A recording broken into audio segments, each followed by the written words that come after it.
If you've ever been underestimated by your own family who called you weak when you were actually fighting to walk, hit that like button and subscribe right now. You're not going to want to miss what happened next. My name is Elena Vasquez, and for 6 years, my family told everyone I was faking my muscular dystrophy diagnosis for attention. What they didn't know was that while they were recording videos to expose my deception, I was quietly building a $118 million adaptive technology company that revolutionized mobility devices for disabled people. And the video they filmed trying to prove I was lying? It became Exhibit A in their criminal trial for aggravated assault on a disabled person. But let me start from the beginning. I was 24 when the symptoms started. I'd been working as a software engineer at a tech startup in Austin, living my best life, training for a half marathon. Then came the muscle weakness that I couldn't explain. My legs would give out during runs. My hands would lose grip strength during typing. The fatigue was overwhelming. 9 months of testing. 17 specialists. Finally, diagnosis. Limb-girdle muscular dystrophy type 2A. Progressive, degenerative, incurable. My muscles would continue weakening until I'd need full-time wheelchair use. Timeline uncertain. Could be 5 years, could be 20. I called my family from the neurologist's office, devastated. My mom, a former nurse, was my first call. I thought she'd understand the medical reality. Muscular dystrophy? At 24? Elena, are you sure you're not just out of shape? She said. You should try exercising more consistently. My dad, a high school football coach obsessed with physical fitness, was worse. My players push through muscle fatigue all the time. This sounds like you need mental toughness training, not a diagnosis. My older sister Victoria, the golden child who'd gotten full athletic scholarships, laughed when I told her. So basically you're giving up on fitness and calling it a disease? That's convenient. That should have been my warning. Within 6 months, I'd progressed from occasional weakness to needing a cane. Within a year, I needed forearm crutches to walk more than short distances. My neurologist explained this was actually a moderate progression rate for my type of muscular dystrophy. Not particularly fast, not particularly slow. I had to leave my job. Typing became difficult as my hand muscles weakened. Walking to meetings was impossible. Standing for long periods triggered dangerous muscle fatigue that could cause falls. I moved back to San Antonio to be near family during the transition. Catastrophic mistake. My family didn't just disbelieve my diagnosis. They actively sabotaged my adaptation. Dad would hide my crutches. You don't need these. You're training your body to be dependent. He'd make me walk from the car to the house without support, insisting it was physical therapy. When I'd fall, and I did fall repeatedly, he'd say, "See? You're not even trying." Mom would forget to make the house accessible. Rugs I'd trip on stayed in hallways. Furniture blocked pathways. "We can't rearrange our entire house for your psychosomatic condition," she'd say. Victoria started a social media campaign about her sister who gave up on fitness and claimed disability instead. She'd post old photos of me running with captions like, "This is what giving up looks like," and current photos of me with crutches with captions like, "Victim mentality destroys people." The extended family believed Victoria. Of course they did. She was the athletic success story, the college volleyball star turned personal trainer. I was the software engineer who'd quit working and claimed disability in her mid-20s. But the cruelest part was how they treated my mobility aids. My crutches, custom-fitted, prescribed by my physical therapist, essential for my independence, became objects of mockery. Dad called them my drama props. Victoria would pose with them in mocking photos. Mom told relatives I used them when I want sympathy, not when I actually need them. The truth? I needed them every single time I used them. Limb-girdle muscular dystrophy affects the shoulder and hip muscles most severely. Without support, my legs would literally give out. Walking unassisted wasn't trying harder. It was dangerous. I had multiple falls in the first 2 years. Broken wrist from falling downstairs when Dad hid my crutches. Concussion from collapsing in the kitchen when Mom insisted I could walk normally if I just tried. Bruised ribs from falling in a parking lot when Victoria snatched my crutches away as a joke. Each injury was dismissed as my own clumsiness. "If you'd build muscle instead of depending on crutches, you wouldn't fall," Dad would say. The worst moment came at a family reunion 3 years ago. Victoria announced she was making a documentary called Exposed: When Family Members Fake Disability. The subject? Me. I'm going to prove Elena's lying about her muscular dystrophy, Victoria announced at dinner. She can walk when she thinks no one's watching. I've seen her. That's not true, I protested. I can walk short distances on good days, but that doesn't mean. Save it, Mom interrupted. Victoria's right. We need to stop enabling your delusions. This documentary will show everyone the truth. They started filming me constantly. At meals, during family events, in public places. They'd set up cameras to catch me walking without crutches, conveniently ignoring that I could walk maybe 10 steps before my muscles would fatigue dangerously. They'd edit the footage to show only moments when I wasn't actively using my crutches, removing all context. Victoria posted a compilation video titled, "The Faker: How My Sister Manipulates Everyone." It got 12,000 views. Hundreds of comments calling me a fraud, a scammer, a burden on the disability system. I reported the video for harassment. It was removed after 3 weeks, but the damage was done. Extended family members I'd never even met were messaging me, calling me shameful, demanding I confess. That was 2 years ago. That's when I decided to stop fighting for their belief and start building without their knowledge. What my family didn't know was that losing my software engineering job didn't end my career. It refocused it. I still had my programming skills. I still had connections in tech. And I had something new. Lived experience as a newly disabled person navigating a world built for able-bodied people.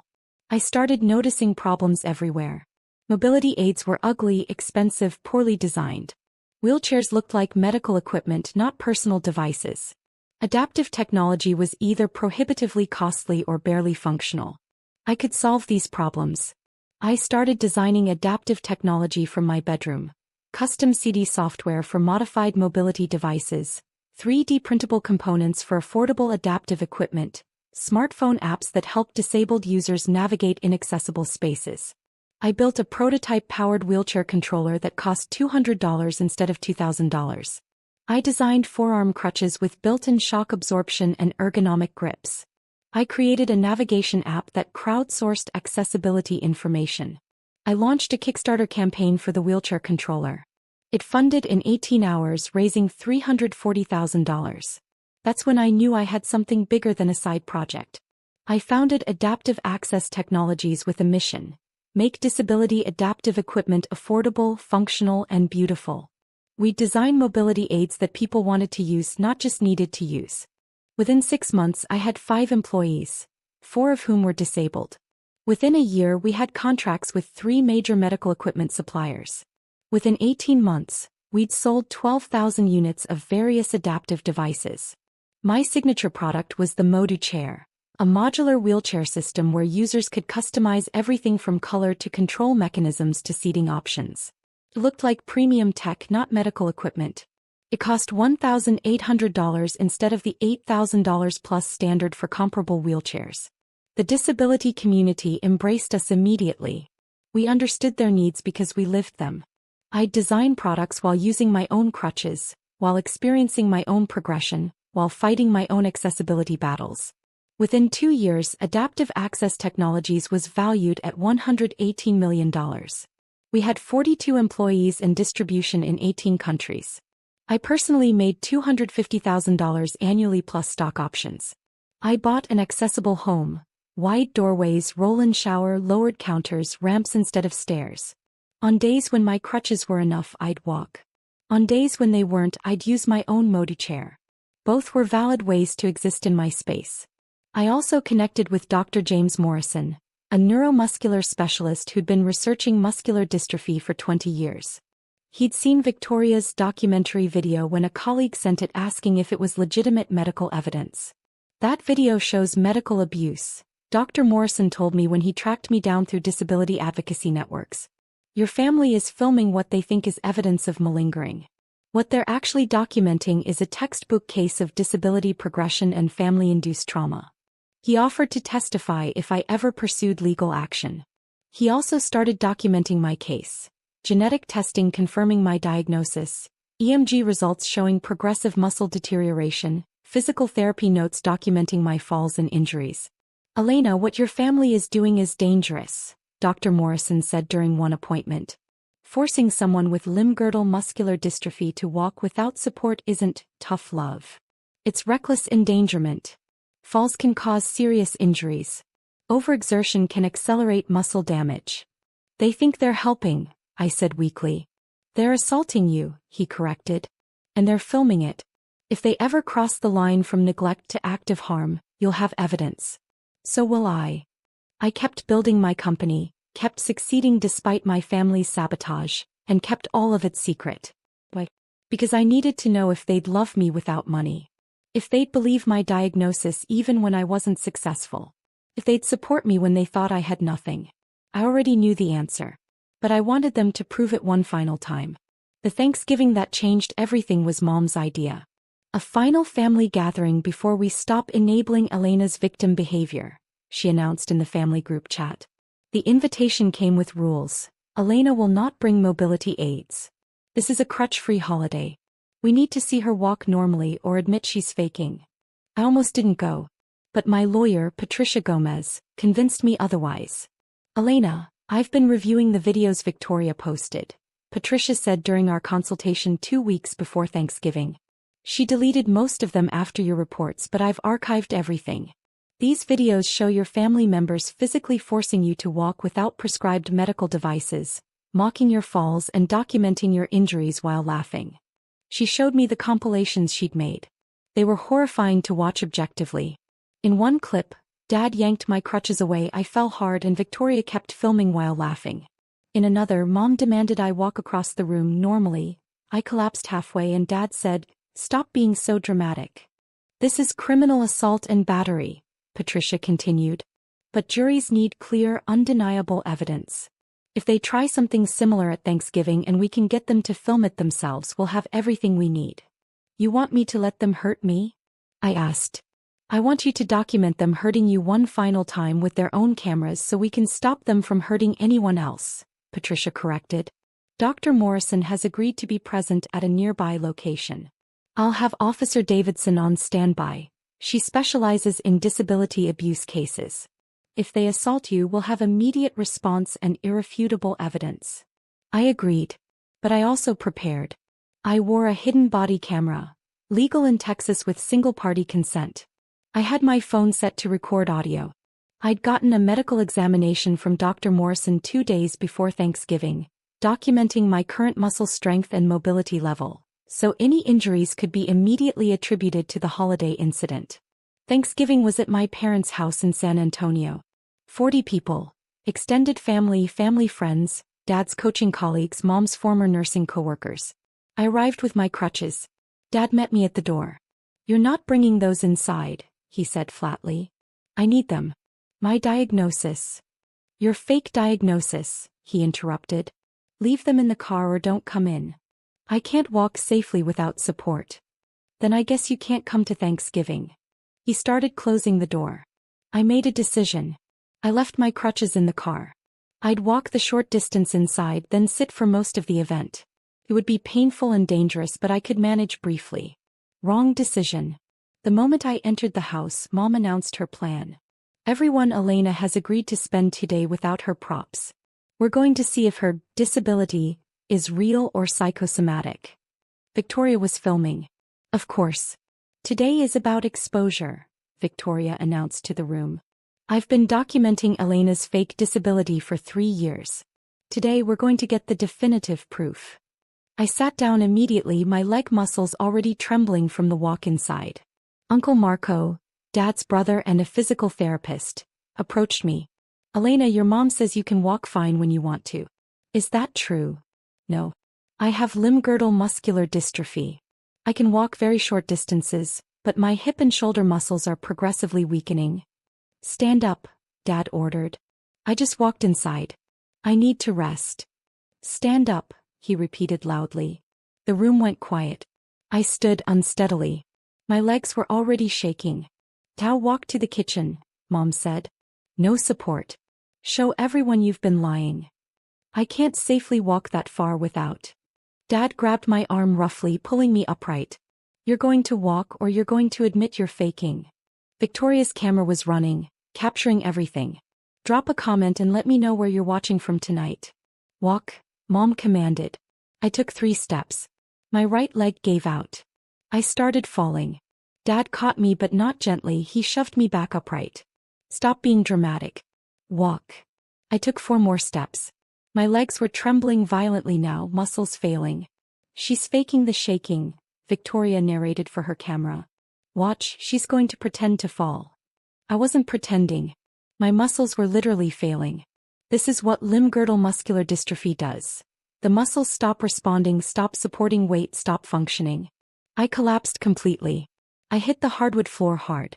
My left knee struck first, then my shoulder, then my head bounced off the floor. The room gasped. Several relatives moved forward to help. And oh, Dad shouted. Don't help her. This is part of her performance. I lay on the floor, pain radiating through my knee and shoulder, room spinning from the head impact. I tried to push myself up but my arms wouldn't support my weight. The shoulder girdle muscles were too weak. Get up, Mom said coldly, standing over me. Stop playing victim. I can't, I gasped. My muscles, they're not. I need help. You need to stop lying, Victoria said, kneeling down to get a better camera angle of me on the floor. That's when Mom did it. Show everyone she's lying, Mom ordered Victoria. Get clear footage of this fake fall. Dad approached me again. Make her walk without support. Force her to stand. He grabbed both my arms and yanked me upright. My legs couldn't support my weight. I collapsed again immediately. He pulled me up again. I fell again. Victoria kept filming. This is proof she's not even trying. Watch, she's letting herself fall on purpose. I wasn't. My muscles were completely exhausted. Forcing someone with muscular dystrophy to repeatedly stand after muscle failure is like forcing someone with a broken leg to walk. The body part literally cannot function. Dad tried a 3rd time. This time when I collapsed, I hit the coffee table corner with my ribs. Sharp, intense pain. Possibly cracked ribs. I lay on the floor crying, unable to get up, in severe pain, while my father stood over me demanding I stop the performance. Several relatives were crying. Uncle Marco was on his phone. Aunt Sophia was yelling at my parents to stop. Then Patricia Gomez walked in. She'd been waiting outside. I'd given her a key, asked her to intervene if things escalated. She'd heard everything through my body camera audio feed. I'm Patricia Gomez, Ms. Vasquez's attorney, she announced. I'm invoking immediate protective custody under Texas dependent adult abuse laws. No one touch Elena. Officer Davidson followed her in uniform. San Antonio Police. I'm responding to a report of assault on a disabled person. The room froze. Patricia knelt beside me carefully. Elena, are you injured? Knee, shoulder, ribs, head, I managed. Can't stand. Muscles failed. Officer Davidson called for paramedics while Patricia documented my visible injuries with her phone. Mom tried to intervene. This is ridiculous. She's faking. Ma'am, I've been listening to audio from Elena's body camera for the past 45 minutes, Patricia said coldly. I have recordings of you ordering her to walk without prescribed medical devices, her father physically forcing her to stand despite her stating she couldn't, and you filming her collapse as proof she's faking. That's aggravated assault on a disabled person. She turned to Victoria. And you filmed everything. You've been creating documentary evidence of your family assaulting your disabled sister for 3 years. Victoria's face went white. I was exposing her lies. You were documenting felony assault, Officer Davidson corrected. The videos you posted online? We've archived all of them. The video you just recorded? That's Exhibit A. Paramedics arrived within 8 minutes. They confirmed I couldn't walk. My leg muscles were completely exhausted, a known complication of muscular dystrophy when pushed beyond capacity. They found significant bruising forming on my knee and ribs, possible concussion from the head impact and shoulder strain. They loaded me onto a stretcher. As they did, Dr. Morrison arrived. Patricia had called him the moment things escalated. I'm Dr. James Morrison, Elena's neurologist and a neuromuscular disease specialist, he announced to the room. I examined Elena 2 days ago. Her muscle strength scores were consistent with moderate limb-girdle muscular dystrophy progression. I documented that she requires bilateral forearm crutches for any walking beyond 10 to 15 steps. He looked at my parents. You forced her to walk over 30 steps without support, then physically lifted her repeatedly after muscle failure. Do you understand what that means? It means she needs to try harder, Dad said stubbornly. It means you caused muscle damage that could accelerate her disease progression, Dr. Morrison said, his voice icy. Limb-girdle muscular dystrophy is a degenerative muscle disease. Forcing someone to use failed muscles causes microscopic tearing that can worsen the dystrophy. You may have permanently damaged her remaining muscle function. Mom's face drained of color. We didn't know. You didn't want to know, Dr. Morrison corrected. Multiple doctors confirmed her diagnosis. You chose to disbelieve them. That's not ignorance. That's willful negligence resulting in harm. Officer Davidson stepped forward. Mr. and Mrs. Vasquez, I'm placing you under arrest for aggravated assault on a disabled person. You have the right to remain silent. This is insane. Dad shouted. She's our daughter.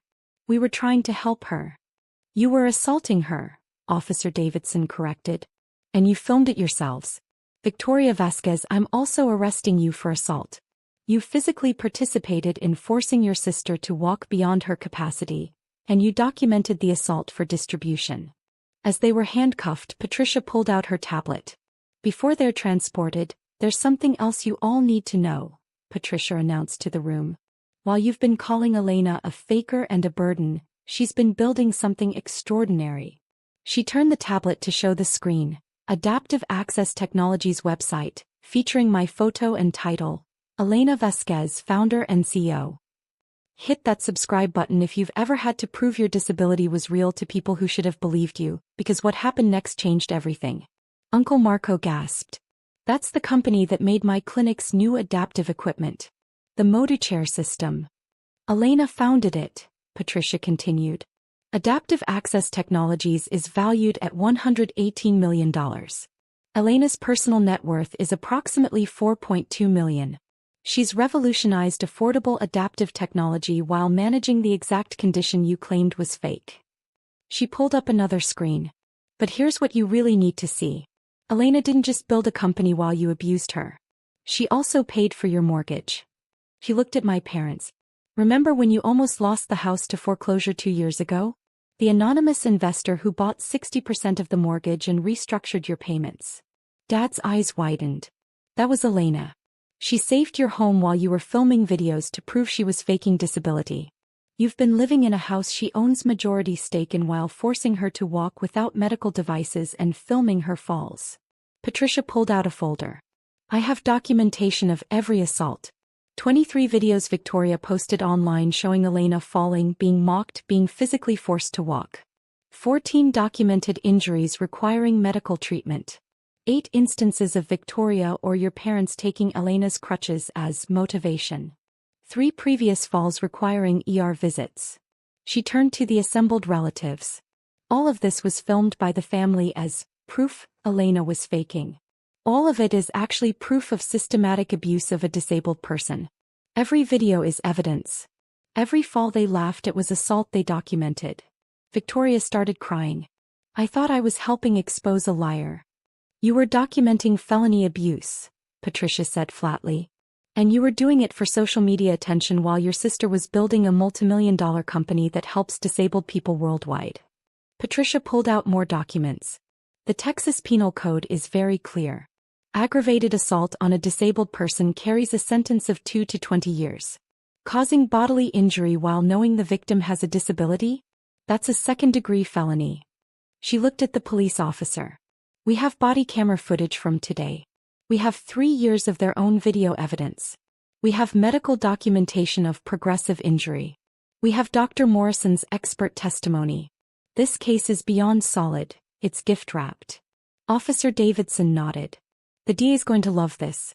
Family assault cases are hard to prove because they often lack evidence. You've got perpetrators who filmed themselves committing the crimes. As my parents and Victoria were let out in handcuffs, I was loaded into the ambulance. Before the doors closed, I looked at my family one last time. Uncle Marco was crying. Aunt Sophia looked horrified. Several relatives were comforting each other. You taught me exactly who you were, I said, my voice weak but clear. Every time you took my crutches. Every time you filmed me falling. Every time you chose cruelty over compassion. You showed me I couldn't trust you with my vulnerability. So I built success without you. I helped disabled people worldwide while you were trying to prove one disabled person was lying. Paper beats promises. Evidence beats denial. And video documentation of your abuse? That beats everything. You mistook my invisible illness for manipulation. You mistook my mobility aids for props. You mistook my survival for performance. And you filmed it all thinking you were exposing me. You exposed yourselves. Then the ambulance doors closed. I spent 4 days in the hospital. Severe muscle strain requiring 4 steroids to reduce inflammation. Cracked rib confirmed via X-ray. Grade 2 concussion requiring monitoring. Deep tissue bruising on my knee that would need physical therapy. Dr. Morrison stayed in close contact, documenting everything for the legal case. The muscle strain you sustained could set back your functional capacity by 6 to 12 months, he explained. Forcing dystrophic muscles beyond their capacity causes damage that doesn't heal the way healthy muscles do. While I recovered, Patricia moved forward with everything. Within 48 hours, my parents and Victoria were formally charged. Dad, aggravated assault on a disabled person, 2nd-degree felony. Reckless injury, 3rd-degree felony. Mom, same charges plus evidence tampering for trying to delete Victoria's videos after the arrest. Victoria, assault on a disabled person, 3rd-degree felony. Cyberbullying resulting in harm, misdemeanor. Distribution of abuse content, misdemeanor. The bail hearing was brutal for them.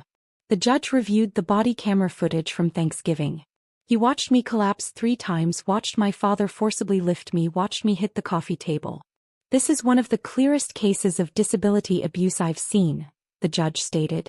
Bail is set at $100,000 each. And I'm issuing immediate restraining orders. Defendants are prohibited from any contact with the victim. They couldn't afford bail. They sat in county jail for 2 weeks before extended family scraped together bail money. Within 1 week the story went viral. Family arrested after videos they filmed to expose Faker became evidence of disability abuse. Victim is tech CEO who revolutionized adaptive equipment. The news coverage included clips from Victoria's videos, edited to show the full context of me falling and being mocked, not just the misleading compilations she'd posted. Disability rights advocates were outraged. Victoria's personal training business collapsed overnight. Clients canceled.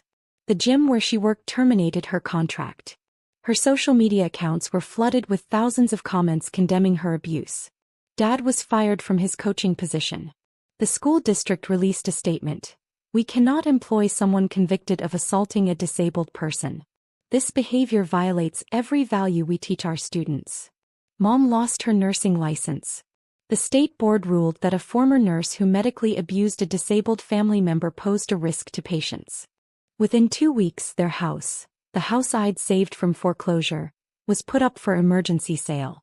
Legal fees and loss of income meant they couldn't afford it. Within 1 month, plea deals were offered. They refused. They were convinced a jury would see their side, would understand they'd been trying to help. Their lawyers advised against trial. They ignored them. The trial was scheduled for 4 months after the incident. It lasted 3 days. The courtroom was packed. Disability rights advocates filled the gallery. News cameras lined the hallway outside. Patricia was brilliant. She presented the case methodically. Day 1. Medical evidence. Dr. Morrison testified for 3 hours, explaining limb-girdle muscular dystrophy, showing my genetic test results, my EMG scans showing progressive muscle deterioration, my biopsy results. He showed photos of my muscle tissue at the cellular level, clear dystrophic changes that cannot be faked. Elena Vasquez has a documented genetic progressive muscle disease, Dr. Morrison stated. No amount of trying harder will improve her condition. Forcing her to walk without support doesn't build strength. It causes injury. The defendants weren't providing tough love. They were causing medical harm. Day 2 video evidence. This was devastating. Patricia played Victoria's videos chronologically. The jury watched 3 years of abuse compressed into 90 minutes. Me falling, being laughed at. My crutches being taken, me begging for them back. Me collapsing, the family calling it performance. Then Patricia played the body camera footage from Thanksgiving. The jury watched me walk 3 steps and collapse. Watched Dad yank me upright. Watched me fall again. Watched Mom order Victoria to get clear footage of this fake fall. Watched Dad force me to stand 3 times. Watched me hit the coffee table. 2 jurors were crying. The judge looked furious. The defendants filmed this themselves, Patricia stated. They thought they were creating evidence that Elena was faking. They created evidence of felony assault. Day 3. Character evidence. Patricia called 12 witnesses. Adaptive Access Technologies employees who testified about my work ethic and my genuine disability management. Dr. Morrison's colleagues who'd examined me. Physical therapists who documented my falls and injuries. Uncle Marco who testified that he'd witnessed the Thanksgiving assault and was horrified by his brother's behavior. Then Patricia called me. I wheeled into the courtroom in my Modi chair. My legs weren't reliable enough for crutches after the Thanksgiving incident. That itself was evidence of the lasting harm they'd caused. I testified for 2 hours. I explained my diagnosis, my symptoms, my progression. I explained how my family's abuse had made my medical management harder, more dangerous, more traumatic. They didn't just doubt my diagnosis, I said. They actively prevented me from safely managing my disability. They took prescribed medical devices. They forced me into situations that caused injury. They filmed my suffering and posted it online to mock me. And the worst part? They did this while I was achieving extraordinary success. I built a company that helps disabled people worldwide. I created affordable technology that changes lives. I did this while managing a progressive muscle disease and while enduring systematic family abuse. They called me weak. They called me a faker. They called me a burden. But I was stronger than all of them. I survived my disease and their cruelty. And I succeeded beyond anything they imagined. The defense tried to argue the family had good intentions, that they genuinely believed I was exaggerating, that the Thanksgiving incident was an accident. Patricia destroyed them in cross-examination. Did the defendants have access to medical records confirming the diagnosis? Yes. Did multiple doctors explain the condition to them? Yes. Did Elena repeatedly tell them she needed mobility aids? Yes. And did they film themselves taking those aids away and forcing her to walk anyway? Yes. Good intentions, or willful assault. The prosecution rested. Closing arguments took 30 minutes each. Patricia's closing was powerful. The defendants wanted to prove Elena was faking disability. They filmed 3 years of evidence. That evidence proved only one thing: their own cruelty. The Thanksgiving video shows aggravated assault captured by the perpetrators themselves. The verdict is obvious. The jury deliberated. 10 minutes. They came back. Guilty on all counts. The sentencing and aftermath. Sentencing was 2 weeks later. The judge was uncompromising. Dad. 7 years in state prison for aggravated assault on a disabled person, reckless injury and pattern of abuse. 5 years probation after release. $180,000 restitution for my medical costs and therapy. Mom. 5 years in state prison for aggravated assault, evidence tampering and pattern of abuse. 3 years probation. $120,000 restitution. Victoria. 3 years in state prison for assault and cyberbullying resulting in harm. 5 years probation. $95,000 restitution. Permanent ban from social media platforms per probation terms. This was systematic, documented, and horrifying abuse of a disabled family member, the judge stated. You filmed yourselves committing these crimes. You distributed the footage online. You showed no remorse until facing consequences. This sentence reflects the severity of your actions and aims to deter others from similar abuse. They're currently serving their sentences. I haven't visited. The restraining orders remain in effect even during their incarceration. My company continues thriving. We've expanded to 63 employees and launched the Modi Chair 2.0 with AI-assisted navigation. Valuation reached $167 million. We've sold over 40,000 adaptive devices worldwide. I'm in a relationship with someone I met through disability advocacy work. Marcus uses a wheelchair due to spinal cord injury. He's never once questioned if I'm really disabled or suggested I'm not trying hard enough. He understands good days and bad days, crutches and wheelchairs, visibility and invisibility of disability. My leg function has declined since the Thanksgiving incident. Dr. Morrison confirmed the forced muscle exertion accelerated my dystrophy progression by approximately 18 months. I now use my wheelchair full-time with occasional crutch use on very good days. Some people might see that as sad. I see it as freedom. I'm no longer fighting my body's reality. I'm accommodating it, adapting to it, thriving with it. Extended family members who stood by silently during the abuse have tried to apologize. Some I've accepted back into my life. Uncle Marco has proven through actions he's genuinely remorseful. Aunt Sophia volunteers at Adaptive Access helping test products. They've earned their way back through consistent support. Others remain permanently estranged. Silence during abuse is complicity in abuse. Last month I spoke at a disability rights conference. 500 people. Disabled activists, family members, healthcare providers, legal professionals. I told them my story. I showed them the Thanksgiving video, edited to protect my privacy but showing the assault clearly. The room was silent except for people crying. And I told them what I wish someone had told me 6 years ago.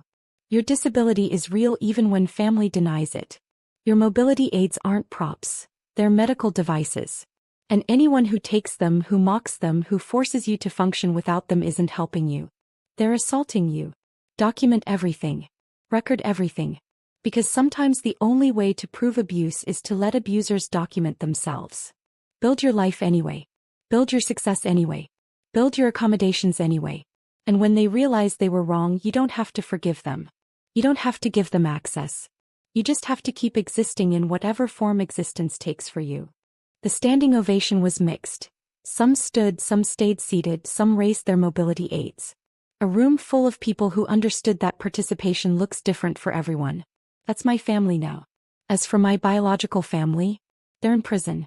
Their lives destroyed by their own cruelty, documented by their own cameras, proven by their own evidence. Sometimes people ask if I regret pressing charges. If I think prison is too harsh. If I should have shown mercy. The answer is no. They didn't show mercy when they took my crutches. They didn't show mercy when they filmed me falling. They didn't show mercy when they posted those videos online. They didn't show mercy when they forced me to walk until my muscles failed and I hit the floor 3 times. Why should I show them mercy they never showed me? They wanted proof I was faking. They got proof of their own crimes instead. That's not revenge. That's justice. That's consequence. That's a jury of their peers saying you're guilty, after 10 minutes of deliberation. I'm not a faker. I'm not weak. I'm not a burden. I'm a CEO, a disabled innovator, a survivor, a person who built something extraordinary while her family was documenting their own felonies trying to prove she wasn't really disabled. And if my family ever gets released from prison and sees this story, I hope they finally understand. You didn't expose my lie. You exposed your cruelty. You didn't prove I was faking. You proved you were dangerous. And the video you filmed, the one you thought would vindicate you, became Exhibit A in your conviction. Your cameras. Your evidence. Your prison sentence. If you've ever had to prove your disability was real to people who should have believed you, tell me your story in the comments. What would you have done? And if you're currently dealing with family who won't believe your condition, document everything with your own recordings, get medical professionals on your side, know your legal rights, and remember, your disability is real even if they deny it. Their denial doesn't change your reality. It reveals their character. Subscribe for more stories about people who proved everyone wrong. Because sometimes the best response to your faking is letting them document their own crimes while you quietly build an empire.